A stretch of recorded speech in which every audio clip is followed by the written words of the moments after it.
many of which are using our tax dollars to grind America down.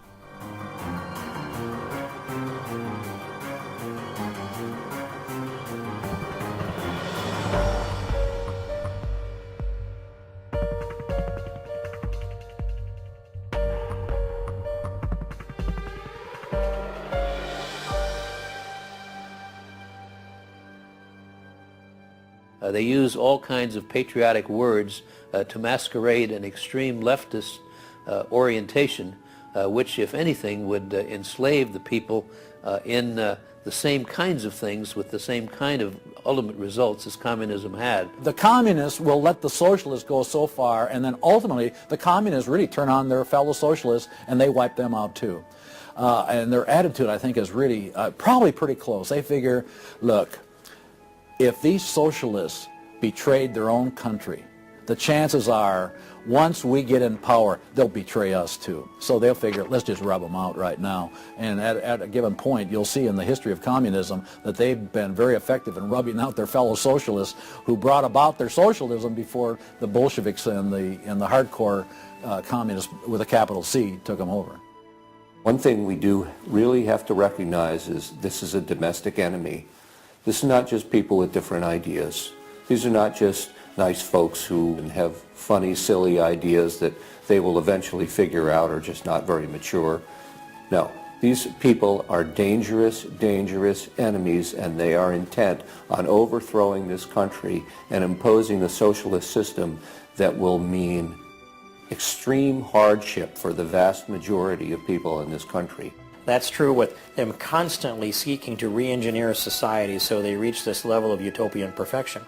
Where we, on the other side, we advance the idea that this is about the cause of freedom, and if it hadn't been for Jesus Christ, there never would have been a United States of America, because the inspiration for freedom drove our founding fathers. They were informed by their faith, and I believe guided by the hand of God.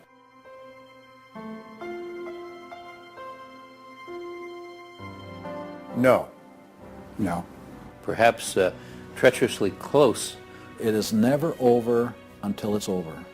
When the fat lady sings, isn't that the slogan? And when the fat lady sings, it's over. Now, she might be clearing her throat. We saw the great country of Germany in the 1920s brought to its knees. Hitler came into power and destroyed the country. We see countries like Zimbabwe in Africa, which was once a prosperous breadbasket, now just wrecked. Argentina was destroyed by the socialist Perón in the 50s. It was one of the richest countries in the world. So, no, we're not at the point of no return, but it's getting pretty late in the day. There's no time to be casual, that's for sure. We've spent too many years thinking, because we have Republicans in office or the stock market is doing well, that everything's okay. This is why the left has gained so much ground. It doesn't matter who's been in office. They've just continued pushing forward with their agenda. Well, I believe this is our last chance to push back.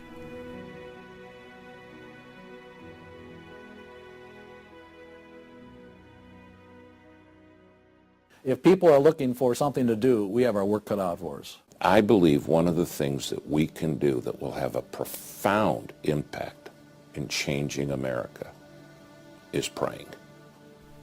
Well, as soon as we get off our knees, we need to get on our feet. Become educated about what's going on in the country. Spend time reading. Understand their philosophy and their goals. They have to master this documentary. They have to go over it a dozen times. It might be having a monthly movie night with family and friends, watching one of the many great documentaries out there about what is going on in our country. One of the things that I think people in the United States who believe in our country, believe in our values, can do, quite frankly, is stand up for those values, to make their views known. And there's times that you got to speak up, and you've got to call things what they are. We need to be willing to be criticized and to not be silent because of the criticism. It was Martin Luther who said, if we're faithful on all battlefronts besides, it's precisely where the battle's the hottest, then we're traitors to the cause. I like the quote by Abraham Lincoln, who said that silence makes cowards out of the best of men. And we got a lot of people that need to be speaking up right now. We have an obligation to speak the truth, about the policies that are taking us 180 degrees from God's will. Expand within your church. Expand within the people you have contact. Bring them up to speed and knowledge on what's going on. We need to organize those around us. By simply mobilizing the unique groups of people we are in contact with and being their source of information, we can have an extraordinary effect. Lenin said that the organized minority will beat the disorganized majority every time. Why should we be buying products from companies that are going to fund organizations that attack our values? They need to be really smart in using the mass media. They might want to blog. Using the power of YouTube and that sort of thing to educate as many people as possible. A good YouTube video can reach millions of people. And if Susan Boyle can do it, why can't we? If you do the right kinds of things on YouTube that are creative and do them frequently, you can drive a message through society, influencing millions at almost no cost. We need to be the people who graciously but consistently make contact. And express to those folks we elected what we want them to do, and what we believe in, what we think is right. And if they don't follow those things, then we need to make efforts to get them out and get other people in that will. Pick the good ones and stick to them. Don't waste your time on people who won't stand up for their country. All the others are making contact. The people who really want to honor America need to make contact. We also need to be influencing our own families. We've got to teach our own children and grandchildren the difference between truth and error, why they believe the things they do, and the true source of America's greatness. If what we're talking about is true, the most important thing we can do is protect our young, because that is where all of this is leading. They need to get that younger generation under their belt. And more parents are going to have to say, they're just going to have to sacrifice and take responsibility for their kids' education, because that's really where it starts, to impart that belief. The Southern Baptists, we're seeing that 85% of their kids, after they get out of their home, are essentially rejecting their faith, rejecting what they were taught. And of course, I think the reason for that is because their parents didn't have a lot of influence over them. I believe the public schools are the greatest cultural influence in this country. You homeschool your kids or get them in a Christian day school. If there is any way at all, homeschool your children. Homeschoolers out-test everybody. Our children need to be taught from Scripture a properly biblical worldview. That requires time. It requires effort.